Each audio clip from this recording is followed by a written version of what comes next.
안녕하세요. 많은 분들이 좋아해주신 덕분에 드디어 2026년 버전의 각계부가 출시되었습니다. 먼저 기다려주시고 사랑해주신 분들께 진심으로 감사드리고요. 그럼 더 강력해진 2026 각계부 어떻게 사용하는지 바로 알려드릴게요. 가장 먼저 보이는 대시보드입니다. 이번에 새롭게 추가된 시트라 이건 뭐지? 하시는 분들도 계실 텐데요. 쉽게 말해 가계부 대문이라고 생각해 주시면 됩니다. 이 시트는 크게 세 가지, 연간 목표, 바로가기 링크, 먼슬리 서머리로 구성되어 있어요. 이해를 돕기 위해 제가 예시로 좀 채워왔는데요. 먼저 이얼리 콜에는 1년 동안 이루고 싶은 목표를 적어주세요. 가계부를 켤 때마다 이 목표가 눈에 딱 들어오니까 마음을 다잡는데 정말 좋더라고요. 그리고 그 아래 바로가기 칸은 정말 편리해요. 원하는 시트를 클릭하면 해당 페이지로 바로 이동할 수 있거든요. 그래서 이뿐만 아니라 사용 설명서, 1대1 카톡 문의 채널, 그리고 지금 보시는 사용법 영상 링크도 넣어뒀으니 쓰다가 궁금한 게 생기면 언제든지 바로 여기서 확인하실 수 있습니다. 마지막으로 먼슬리 썸머리도 정말 유용할 거예요. 이렇게 원하는 달을 선택만 하면 그 달의 저축률과 수입 지출 요약을 차트로 한눈에 보여줍니다. 아마 이 대시보드 하나만 잘 활용하셔도 가계부 쓰는 재미가 좀 달라질 거예요. 다음은 본격적인 시작을 위한 설정 시트입니다. 내 상황에 딱 맞는 가계부를 만들기 위해 가장 먼저 세팅을 해야 되는 곳인데요. 여기서는 연도와 시작일, 연간 목표 저축액을 설정하고 수입, 지출, 저축, 결제수단 항목을 나에게 맞게 바꾸시면 됩니다. 특히 이번 버전에서는 수입과 저축 항목을 20개, 결제수단을 14개로 대폭 늘려서 이제 항목이 모자라서 고민할 일 없이 내 가계 상황에 맞춰 자유롭게 적어주세요. 기본 세팅은 연도는 2026, 시작일은 1일로 되어 있는데요. 만약 나는 월급날인 10일에 맞춰서 가계부를 쓰고 싶다고 하시면 여기 시작일 칸에 10을 적어주시면 되고요. 물론 2027년에도 연도만 바꿔서 계속 쓰실 수 있습니다. 항목 수정을 다 하셨다면 옆에 있는 업데이트 버튼을 꼭 눌러주세요.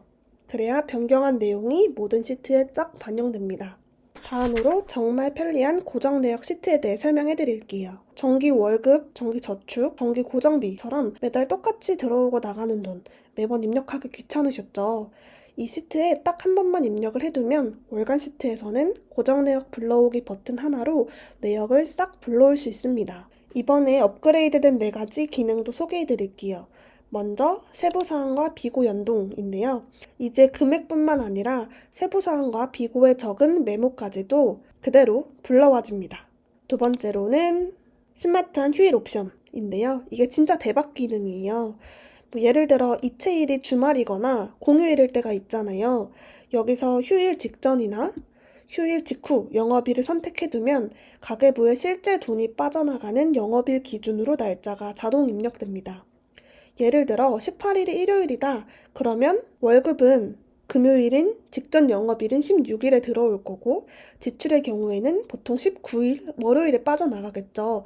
그거를 다 반영을 해서 자동으로 날짜가 기입되니 이 휴일 옵션도 잘 활용하시면 좋을 것 같아요. 그리고 그 옆에 날짜 정렬 버튼이 있어요. 고정 내역이 그때그때마다 추가되는 게 있잖아요. 그럼 밑에 그냥 쑥 다 적어주시고 옆에 날짜 정렬 버튼을 눌러주시면 가계부 시작일에 맞춰서 자동으로 순서대로 정렬됩니다. 그리고 고정 내역 항목도 전체적으로 개수가 늘어났어요. 기존에는 40개에서 이번에 50개로 늘어났으니 넉넉하게 쓰실 수 있을 거예요. 다음은 대망의 월간 시트입니다. 화면을 딱 켜면 되게 꽉 찬 구성 때문에 이거 좀 복잡한데 하고 겁먹으실 수도 있어요. 하지만 걱정할 필요 없습니다. 여러분이 필수로 입력해야 되는 건 딱 하나, 바로 데일리 내역 칸 뿐이에요. 나머지는 각계부가 알아서 다 계산하고 정리해 줄 거예요. 본격적으로 작성하기 전에 꿀팁 하나를 드리면 이쪽에 체크리스트가 보이시죠? 결혼식이나 여행처럼 그달에 큰 이벤트가 있다면 미리 적어두세요. 지출 계획 세울 때 마음의 준비를 하기 아주 좋습니다. 지출 통제가 잘 안 돼서 고민이신 분들은 예산 세우기부터 시작해 볼 수 있어요. 하나씩 입력해도 되지만 보통 지난달이랑 비슷하게 쓰잖아요. 그래서 여기서 전월 예산 불러오기 버튼만 꾹 누르면 지난달 예산이 자동으로 채워집니다. 그리고 그 옆에 있는 데일리 내역 칸에 한 달간의 내역을 쭉 입력을 하면 예산 대비, 전달 대비 얼마큼 남았는지 바로 확인하실 수 있습니다. 이제 앱에서 데일리 내역을 한번 같이 채워볼 건데요. 여기서 각계부만의 시그니처 기능 3가지를 활용하실 수 있어요. 먼저 고정 내역 불러오기. 매달 숨만 쉬어도 나가는 돈들 있죠. 아까 고정 내역 시트에서 세팅해둔 그 내용들이요. 저는 월 초에 이 버튼을 눌러서 먼저 싹 세팅을 해둬요. 그래야 내가 진짜 쓸 수 있는 돈이 얼마인지 보여서 관리가 편하거든요. 이렇게 불러오고 난 뒤에 그 밑에 한 달간의 내역을 쭉 입력해 주시면 됩니다. 솔직히 가계부 며칠 미루다가 영수증 보고 몰아서 입력할 때도 있으시죠? 이렇게 날짜가 좀 뒤죽박죽 섞여도 상관이 없는 게 옆에 있는 날짜 정렬 버튼을 눌러주시면 가계부 시작일에 맞춰서 순서대로 세팅이 됩니다. 그리고 쓰다 보면 실수로 수식을 지우거나 복사 붙여넣기를 하다가 오류가 날 때가 있는데요. 그럴 땐 당황하지 말고 옆에 있는 수식 복구 버튼을 눌러주세요. 그러면 망가진 수식이 원래대로 돌아가고 대분류와 소분류 간의 연동성이 틀어질 때도 다 복구가 됩니다. 그래서 이렇게 한 달 동안 쭉 기록을 하면 바로 위에서 자동 결산을 할 수 있어요. 한 달 동안 총 수입, 지출, 저축, 잔여 현금, 저축률까지 볼 수 있고 그 옆에 있는 달력으로 일자별 수입과 지출을 확인할 수 있고 그 주차별로 누적된 금액까지 볼 수 있습니다. 여기 차트 영역을 클릭하면 항목별 금액과 비중을 같이 보실 수 있어요. 그런데 이벤트성 지출이 좀 궁금할 수 있잖아요. 그럴 때는 데일리 내역의 필터 기능을 쓰면 됩니다.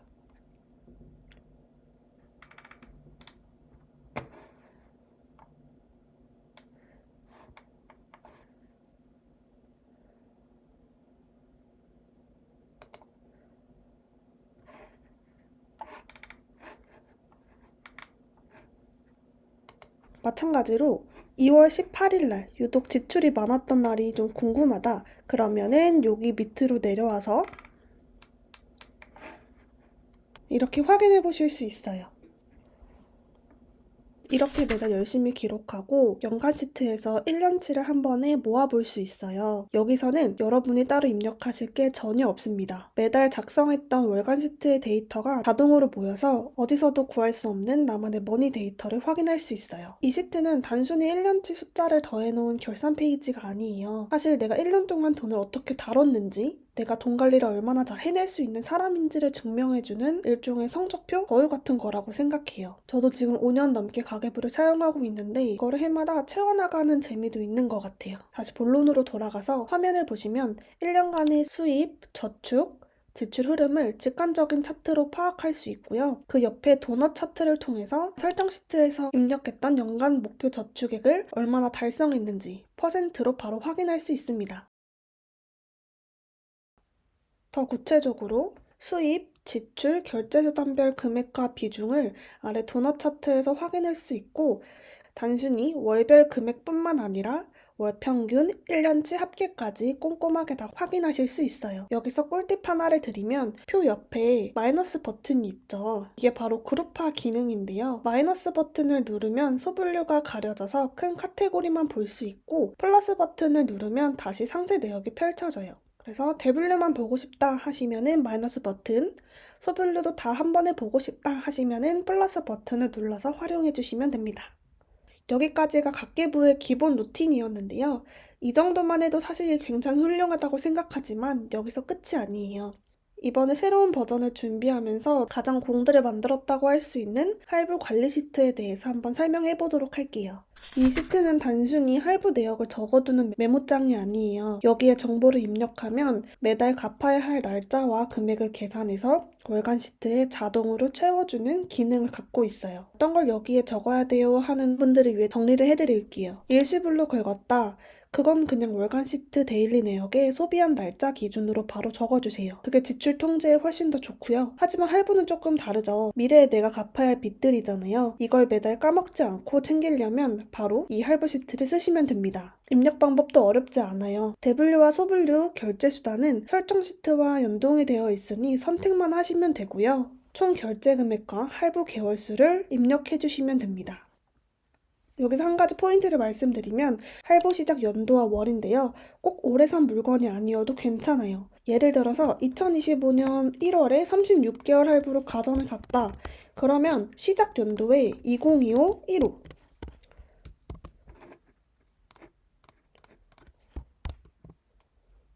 그럼 가계부가 알아서 계산해서 2026년에 갚아야 할 남은 회차만 쏙 뽑아서 올해 가계부 월간 시트에 채워줍니다.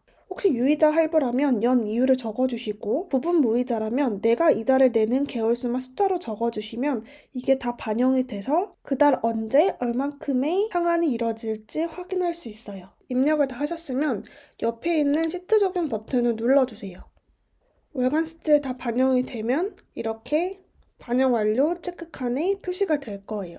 실제로 월간 시트 넘어가서 한번 확인해 볼게요. 2025년도부터 시작된 할부, 그러면 2026년 1월 5일에도 빠져나가겠죠? 그래서 1월 5일 날 빠져나갈 금액이 69,444원인 거고 옆에 비곡칸에 총 36회차 납부 중에 이번이 13회차라는 걸 의미하는 문구도 같이 확인할 수 있어요. 여기도 휴일 옵션 기능이 있어요. 카드 대금이 나가는 날이 주말이나 공휴일이면 은행 영업일에 빠져나가잖아요. 이거를 다 계산을 해주는 거예요. 예를 들어 2월 결제일이 14일인데 2026년 2월 14일은 토요일이에요. 보통은 월요일인 16일로 넘어가겠지만 달력을 보시면 16일부터 18일까지가 설 연휴거든요. 이럴 경우에는 휴일 직후 옵션에 따라서 연휴가 다 끝난 19일 목요일로 날짜가 기입이 돼요. 마지막으로 여기 행 초기화 버튼이 있는데요. 이거는 할부가 다 끝났거나 이미 적용 버튼을 눌러서 월간 시트에 반영이 됐는데 칸이 좀 부족하다. 그러면은 이 행 초기화 버튼을 눌러서 그 내역을 싹 지울 수 있어요. 여기서 안심하셔도 되는 건 여기 초기화를 해도 이미 월간 시트에 기록된 과거 내역은 사라지지 않으니까 부담 없이 리셋하고 새로운 할부가 있다면 여기다가 추가로 적어주시면 됩니다. 이제 마지막 시트 자산 시트에 대해서 설명해 드리려고 하는데요. 우리가 가계부를 쓰는 궁극적인 목표가 뭘까요? 단순히 커피값 아끼는 걸 넘어서 결국 돈을 잘 관리해서 내 자산을 불리는 것이잖아요. 그래서 매달 내 돈이 얼마나 불어났는지 점검할 수 있는 자산 시트 바로 설명해 드릴게요. 자산은 크게 네 가지로 나눠놨어요. 전세보증금이나 연금 같은 비유동 자산, 주식이나 코인 같은 유동 자산, 예적금, 파킹 통장 같은 현금 자산, 그리고 꼭 체크해야 할 부채까지. 이 시트는 매일 쓰실 필요는 없어요. 한 달에 딱 한 번 월 말에 각 계좌에 잔고가 얼마 있는지 업데이트만 해주시면 됩니다. 그러면 자산별 합계는 물론이고 총 자산과 총 자산에서 부채를 뺀 진짜 내 돈, 순 자산이 얼마인지, 그리고 지난달보다 얼마나 늘었는지 그 증가액을 바로 확인할 수 있어요. 여기서 유용한 팁 하나를 드리면 통장이나 주식 종목이 많아지면 리스트가 너무 길어져서 보기 힘들 때가 있죠. 그럴 땐 아까 연간 시트에서 보셨던 마이너스 버튼을 눌러보세요. 그러면 이렇게 소분류가 싹 접히면서 대분류만 볼 수 있고요. 다시 상세 내역을 입력하거나 보고 싶을 땐 플러스 버튼을 눌러주시면 이렇게 소분류가 펼쳐집니다. 그런데 이렇게 자동 계산되는 게 많다 보니 혹시 내가 잘못 눌러서 수식을 지우면 어떡하지 걱정하실 수가 있는데 월간 시트와 마찬가지로 여기에도 수식 복구 기능이 있어요. 실수로 수식을 지우거나 값이 틀어져도 이 버튼을 한 번만 딱 누르면 꼬인 수식들이 복구됩니다. 그러니까 고장날 걱정 없이 마음 편하게 입력하시면 돼요. 위쪽에는 항목별 자산 추이 차트와 순자산 그래프, 자산별 비중과 금액을 시각적으로 보여줘요. 내 자산이 우상향하고 있는지 눈으로 직접 확인하면서 앞으로의 재테크 계획을 세우는 데 활용하시기 좋아요. 이렇게 대시보드부터 마지막 자산 시트까지 가계부의 모든 사용법을 소개해드렸어요. 하나하나 설명해드리느라 영상이 좀 길어졌는데 좀 복잡한가 싶으실 수도 있지만 막상 직접 만져보시면 이렇게 돈 관리를 할 수 있구나, 진짜 편하다 하고 바로 느끼실 수 있을 거예요. 이 가계부가 여러분의 소비 습관을 잘 잡아주고 자산을 쑥쑥 키워주는 도구가 되기를 바라며 사용법 영상을 마치도록 하겠습니다.